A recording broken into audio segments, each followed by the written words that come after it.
Hello students. और जो आज का हमारा टॉपिक है वो है फिगर्स ऑफ स्पीच। तो फिगर्स ऑफ स्पीच स्टार्ट करने से पहले मैं बताऊं कि फिगर्स ऑफ स्पीच सेंटेंस में बताता क्या है। सो फर्स्ट ऑफ ऑल आपको मैं बताना चाहूँगा कि फिगर्स ऑफ स्पीच सेंटेंस में हमारी छुपी हुई एक्सप्रेशन को बताता है। जैसे कई तरह के सेंटेंसेस होते हैं और उसमें हमारे एक्सप्रेशन के लिए पार्टिकुलर वर्ड डिनोट नहीं होता है।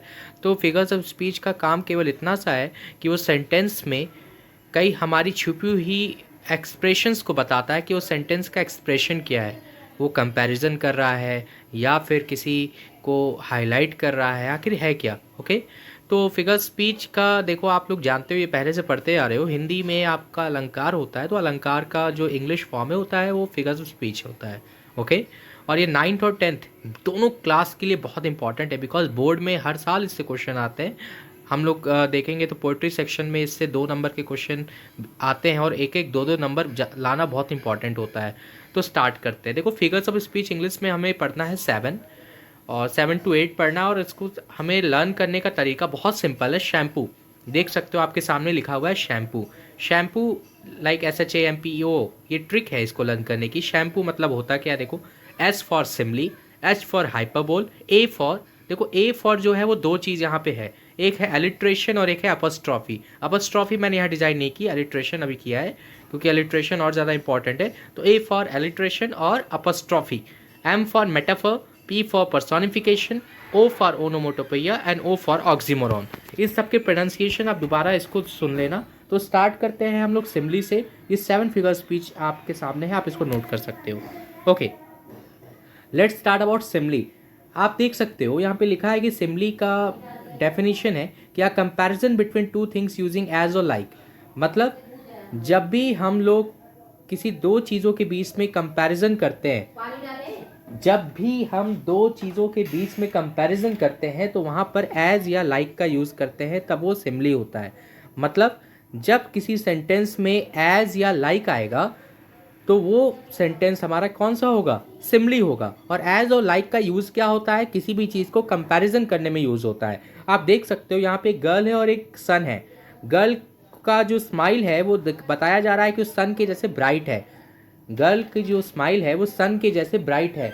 तो यहाँ पर हो क्या रहा है कि गर्ल की स्माइल का कंपैरिजन हुआ सन के ब्राइटनेस से। तो यहाँ दो चीज़ों के बीच में कंपैरिजन हो गया।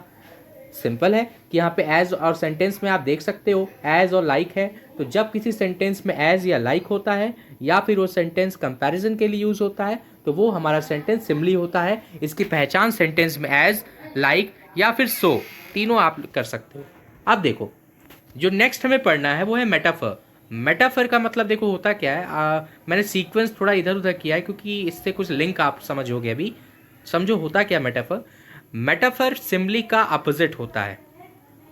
सिमली का अपोजिट मेटाफर होता है, उल्टा होता है मेटाफर सिमली से। सिमली क्या करता है, दो चीज़ों के बीच में कंपैरिजन करता है। और मेटाफर क्या करता है, वो डायरेक्ट कंपैरिजन करता है। मतलब वो इनडायरेक्टली कंपैरिजन नहीं करता, उस चीज़ को डायरेक्टली कह देता है। मेटाफर का काम होता है सेंटेंस को डायरेक्टली कह देना, घुमा फिरा के किसी का कंपैरिजन करना नहीं होता। इसीलिए इसको डायरेक्ट कंपैरिजन होता है दो लोगों के बीच में। जैसे लिखा है देखो, he is a shining star. अब इसमें ये नहीं बताया जा रहा कि वह शाइनिंग स्टार जैसा है, इसमें बता दिया गया कि वो शाइनिंग स्टार है। तो यहाँ पे दो चीज़ भी मेंशन है। दो चीज़ कौन कौन सी है, ही और स्टार, शाइनिंग स्टार। दो चीज़ भी हो गई और डायरेक्ट कंपैरिजन हो गया, ना कि इनडायरेक्ट कंपैरिजन हो गया। तो जब हम किसी सेंटेंस को डायरेक्टली बोलते हैं तो वो हमारा सेंटेंस होता है मेटाफर। देखो, और इसके आगे मैं आपको बता सकता हूँ सिमली और मेटाफर में डिफरेंस। जैसे सिमली में लिखा है हर हर्ट इज़ लाइक गोल्ड।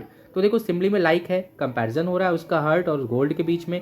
और मेटाफर को उसी चीज़ में को डायरेक्टली बता दिया। देखो, हर हर्ट इज़ लाइक गोल्ड, उसका दिल गोल्ड जैसा है। और मेटाफर में क्या बोल दिया, हर हर्ट इज़ गोल्ड, उसका हर्ट गोल्ड है। देखो, the world is like a stage, world और स्टेज के बीच में कंपैरिजन हुआ कि वर्ल्ड स्टेज के जैसा है। और डायरेक्टली मेटाफर में क्या बोल दिया, the world is stage, world क्या है कि स्टेज है। तो इस तरीके से सिमली कंपैरिजन करता है, मेटाफर उस चीज़ को डायरेक्टली कह देता है। ओके। जो नेक्स्ट हमारा फिगर्स ऑफ स्पीच है वो है पर्सोनिफिकेशन। पर्सोनिफिकेशन का मतलब होता है जब हम किसी नॉन लिविंग चीज़ को लिविंग के जैसे बताते हैं। हम जब किसी नॉन लिविंग चीज़ को लिविंग के जैसा बताते हैं तो वो हमारा पर्सोनिफिकेशन होता है। ओके। जब भी हम किसी नॉन लिविंग को लिविंग के जैसा बताते हैं तो वो हमारा पर्सोनिफिकेशन होता है। ओके, आप देख सकते हो जैसे यहाँ पे कई सारे एग्जाम्पल्स है। एग्जाम्पल देख सकते हो, फर्स्ट है the leaves danced on the wind.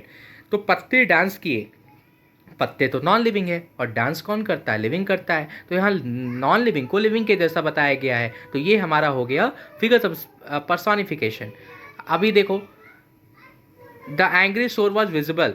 आप देखो, सोर जो चोट है, घाव है, इसके बारे में बात हो रही है कि यहाँ पे जो चोट था वो विजिबल था, गुस्सा वाला चोट। तो गुस्सा कौन करता है, गुस्सा कौन करता है, इंसान करता है, लिविंग थिंग करता है। और यहाँ पे उस चोट को जो नॉन लिविंग है उसको लिविंग के जैसा बताया जा रहा है। तो जब किसी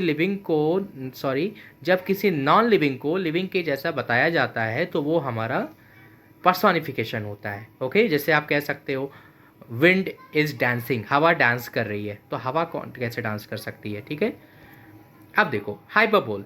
हाइपरबोल इंडियन तरीके से आप कह सकते हो, हाइपर मतलब ज़्यादा, बोल मतलब जो हम लोग बोलते हैं, लेकिन इस तरीके से हमें नहीं पढ़ना है।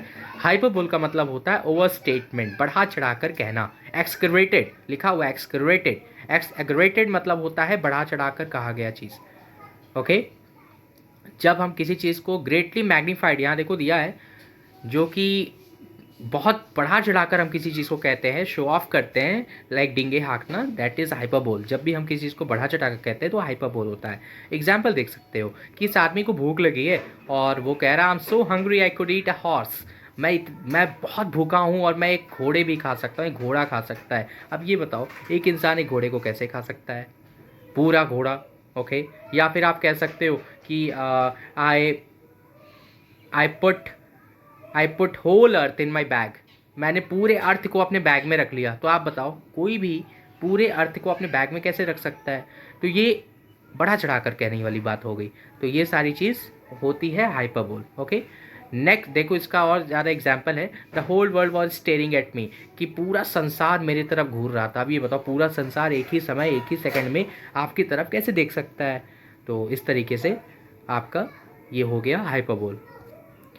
अब देखो अपस्ट्रॉफी, जो ए फॉर एलिट्रेशन और ए फॉर अपस्ट्रॉफी दोनों होता है।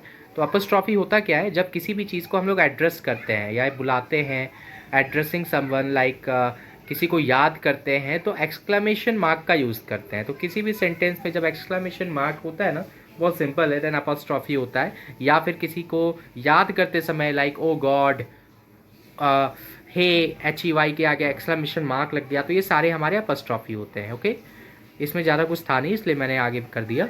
अब देखो ऑक्सीमोरॉन। ऑक्सीमोरॉन में क्या होता है कि एक ही सेंटेंस में उसका रियल वर्ड और अपोजिट वर्ड दोनों होता है। ध्यान से सुनो, एक ही सेंटेंस में, मतलब सिंगल सेंटेंस में, उसका रियल वर्ड और उसका अपोजिट वर्ड दोनों होता है। जैसे bitter sweet, like life is bitter sweet, bitter मतलब तीखा, स्वीट मतलब मीठा। तो देखो बिटर स्वीट एक साथ आ गया।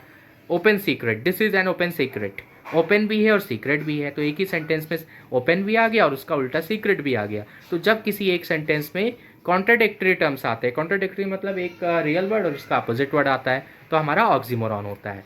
ओके, फिर आता है ओनोमेटोपोइया। ओनोमेटोपोइया बहुत इजी है। ओनोमेटोपोइया होता है क्या, साउंड वाले वर्ड्स, ऐसे वर्ड जिससे साउंड हमें पता चले। लाइक इसमें क्रैश लिखा है, तो क्रैश साउंड है ना, क्रैश। लाइक पॉप साउंड है, पॉप, लाइक बैलून को जब हम लोग उसको पिन करते हैं तो पॉपिंग साउंड करता है। और फायरवर्क, जब दिवाली में हम लोग फायरवर्क करते हैं तो boom boom, this all are sounds. तो ये ओनोमोटोपोइया होते हैं। जब साउंड वाले वर्ड्स आते हैं ना, लाइक बार्किंग, रोरिंग, तो ये सब हमारे ओनोमोटोपोइया होते हैं। और मैंने जो लास्ट में आपका ये ऐड किया वो एलिट्रेशन है, जो आप शैम्पू में देखे थे, ए फॉर एलिट्रेशन। तो ए फॉर अपस्ट्रॉफी भी आप ले सकते हो और ए फॉर एलिट्रेशन। तो आप टोटल 8 पढ़ रहे हो, ठीक है। तो एलिट्रेशन देखो होता क्या है, जब किसी सेंटेंस में कॉन्सोनेंट लेटर्स का रिपीट हो, जब भी किसी सेंटेंस में हर वर्ड का पहला लेटर बार बार रिपीट होता रहे। जैसे देखो, देख सकते हो, क्लिंकिंग, क्लैंकिंग, क्लैटरिंग, कलेक्शन, कैलजिनियस, ओके, बिलोइंग, फेल, bobbin, Mickey Mouse, rag rocks. तो इसमें देखो सी रिपीट हो रहा है, इसमें बी रिपीट हो रहा है, इसमें एम रिपीट हो रहा है, इसमें आर रिपीट हो रहा है। तो इसमें होता क्या है कि कॉन्सोनेंट साउंड बार बार रिपीट करते हैं किसी सेंटेंस या किसी फ्रेज में, तो वो होता है एलिट्रेशन। ओके, तो आई होप कि आपको समझ में आया होगा। और बाकी के लिए अगर आपको डाउट है देन प्लीज़ इसको आप मुझसे क्लियर कर लेना। और प्लीज़ आप मुझसे अपने डाउट्स क्लियर कर लिया करो। आप लोग करते नहीं हो, और इस चैनल को सब्सक्राइब करना मत भूलना और शेयर प्लीज़ कर देना।